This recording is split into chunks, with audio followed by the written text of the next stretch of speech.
Good afternoon. Welcome to another episode of Unscripted and Unchained RPG Review. I am DM Bloodworth, and as you can see by the graphics, today I'm going to be talking about The Isle of the Amazons, which is a two-issue OSR RPG zine put out by Eric Bloat of Bloat Games. I just recently got this in the mail, actually yesterday, and initially when I opened it up, I wasn't sure, quite what it was going to be. I get so many new games coming in, and there's a couple things coming down the pike from Bloat Games, so wasn't quite sure which this was going to be. So really happy to have gotten this. Now I've had it in PDF, and I really hadn't taken a look at it because I really wanted to have the physical copy in hand and to go through it this way. So without going too long on that, let me jump right in and show you these little booklets. First of all, let's go here. I'll show you the two of them. So two different covers, but not the same same booklet. So it's not like alternate covers. This sepia one is the rules, and then this book here is kind of like an adventure packet. So we will now go into the very brief rules. So if you're familiar with Bloat Games and any of the previous systems that he's put out, he's been really busy lately, putting out all kinds of stuff. I'm kind of on a Bloat Games kick right now, having purchased some 4 or 5 different games in the last 6 months. I'm really impressed with the stuff that he's been putting out. So let's dig into this. This was a recent Kickstarter, and I will switch views and bring up the book. So, The Isle of the Amazons, Untold Adventures by Eric Bloat. And we go in, and I guess that's Michelle Lee. So Eric Bloat, Michelle Lee, Dan Smith, James V. West, and Bradley McDevitt. Cartography is by Dyson Logos. That's, I guess, the logo maker. And Untold Adventures, for use with Untold Adventures by James M. Spawn. Oh, so I didn't realize that, so maybe I'll have to buy some of James's work, which I'm certainly excited to do that as well. And these are compatible with Swords and Wizardry, a white box by Matt Finch and Marv Brage, Swords and Wizardry, and that's pretty much it. So we'll move on. Enough of the credits. All right, so looking here at the table of contents, we have the Amazon history, the racial traits of the Amazon society, the Amazons, their beliefs and their ways, Amazon law, the character classes, which are Aristocrat, Disciple of the High Priestess, Guard, Muse, Scion, Sorceress, and Sengia. Means blood in Latin, actually. It's Sangua. But anyway, armor and weapons, a dark secret and present day Alencia. Alencia's dark secret. Maybe that's a adventure. So it goes into the history. Now you can get these on Drive-Thru RPG, and there's a link in the video subscription or description, I should say, the video description, and you link through there, and you can just do a quick search of Bloat Games and pick these up. I don't know the actual price of the PDFs. I got the I got the softback and the PDFs as well. So, but I'll look into that, and I'll put a little note of it in the video description. So, Amazon racial traits, their physical appearance, immortality. Athena's blessing grants the Amazon women of Alencia eternal life and freedom from death by natural causes. However, they can be murdered or have their lives cut short by unnatural means. They can also choose to end their life willingly by the means of one's own choosing. Okay, on aging, Amazon advancement, resurrection of the clay and sand. I'm not going to go too much into detail here. It talks about Amazon society. Let's look at the character classes real quick and some of the internal art. It's a pretty cool artwork. I really like the style of this artwork. And there's some in the other book, I believe, that is just phenomenal. So going on here, the Aristocrat. So the Aristocrat class is a ruling sector of the Amazon society in Alencia. The Aristocrat spends most of their day practicing the delicate art of diplomacy and work through any and all societal issues that arise to govern the other classes. So diplomacy, -1 per level. Aristocrats receive a -1 per level when making an appropriate skill check when attempting to use diplomacy. So I guess the lower, the better. Attribute checks are rolled to equal or total under an attribute score. So in this case, a -1 is a bonus. Okay, and so he explains it. Very good. Starting equipment, a staff or sling, a dagger, sandals, 3 sets of fine clothes, 1 leaf armor, 1 pair of sandals, a pen, parchment, quill, and ink set has been claimed as her own. Disciple of the High Priestess. Let's see some of their interesting things. Smite. A disciple can smite an opponent, villain, monster to inflict extra damage 3 times a day. And so on. Combat specialist, +1 to all melee and ranged attacks. They're quite powerful combatant for a priestess. The guard. So here's the guard. Here's a picture of the guard. I don't know if I showed you the picture of the priestess. There's the priestess. There's the guard. Guard are going to be special, combat specialists as well, with a +1 to all melee and ranged. Martial combat, no weapon. Let's see. Guards who focus solely on combat using only their body, no weapons, receive an increased damage, headbutt, punch, and kick. Ranged and melee combat.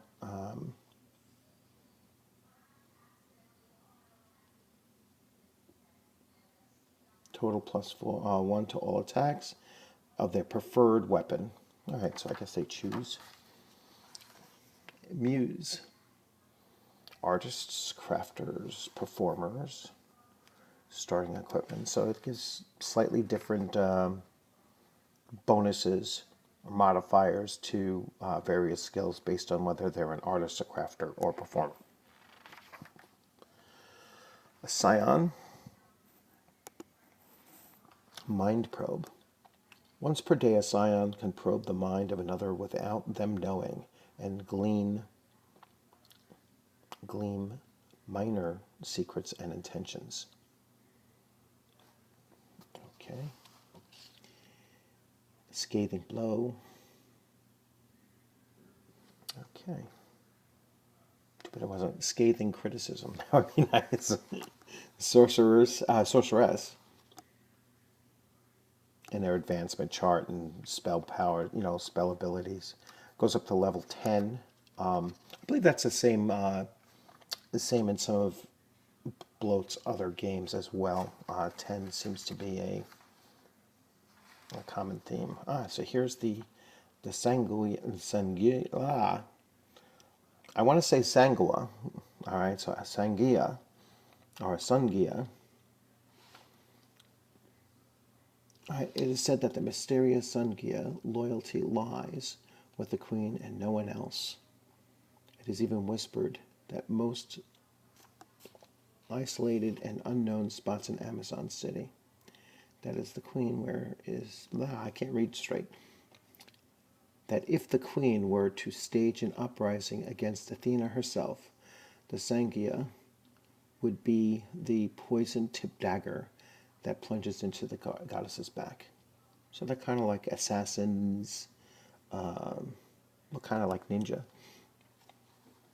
Pretty cool stuff. Armor and weapons. Everything uses a D6, as you can see. And then just a modifier based on the type. So if it's a double-edged axe, it gets a +1. And if it's a simple dagger, it gets a -1. So pretty rules light kind of, numbers kind of crunching things. So armor, you can either have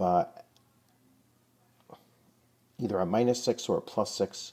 Depends on whether you prefer which type of armor class system that you prefer to use. So you can use either or. It doesn't make a difference. It's another nice picture.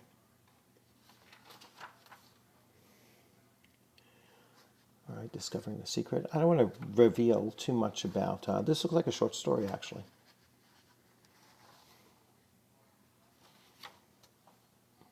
And the OGL.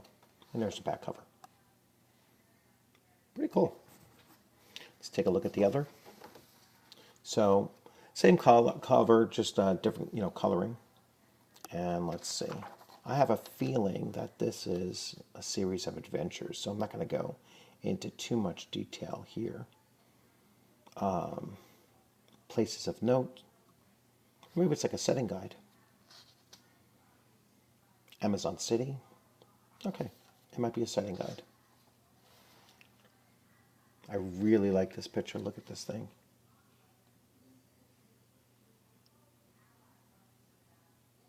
That's really cool. I like that.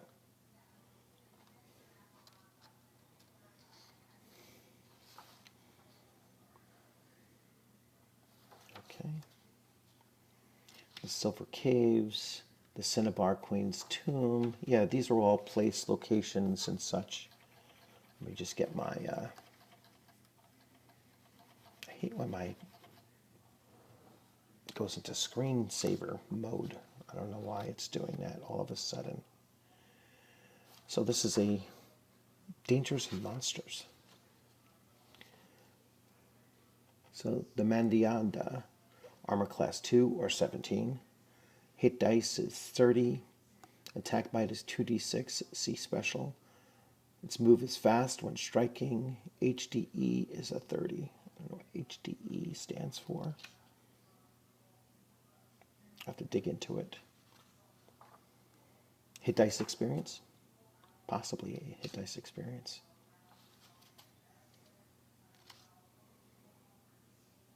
Hit dice 8. So this is a metallic Medusa. Looks pretty cool. I like the art style. It's a really cool art style. Poison snake bites, paralyzing gaze, move is slow. HDE is 10. I have to dig in a little bit. Piraruku.